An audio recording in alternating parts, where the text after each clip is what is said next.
এক-১১ আলোচিত অধ্যায় ঘিরে তদন্তের নতুন মোড়। এবার রাজধানীর মিরপুর থেকে গ্রেপ্তার হলেন বরখাস্ত লেফটেন্যান্ট কর্নেল মোহাম্মদ আফজাল নাসের। রোববার দিবাগত গভীর রাতে অভিযান চালিয়ে মহানগর গোয়েন্দা পুলিশ তাকে আটক করে। ডিবির যুগ্ম কমিশনার মোহাম্মদ নাসিরুল ইসলাম বিষয়টি নিশ্চিত করেছেন।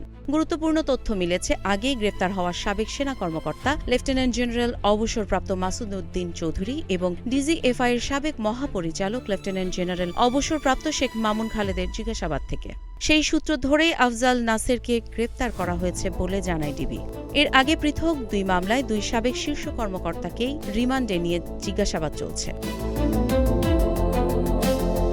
নোয়াখালীর সেনবাগের বাসিন্দা আফজাল নাসের ১৯৮৪ সালে সেনাবাহিনীতে যোগ দেন এবং ২০০৬ থেকে ২০০৮ পর্যন্ত ডিজিএফআইতে দায়িত্ব পালন করেন। ২০০৯ সালে তাকে বরখাস্ত করা হয়। তদন্ত যত এগোচ্ছে ততই সামনে আসছে এক-১১ অজানা অধ্যায়ের নতুন নতুন তথ্য। প্রশ্ন উঠছে, এরপর আর কারা আসছেন এই আইনের আওতায়।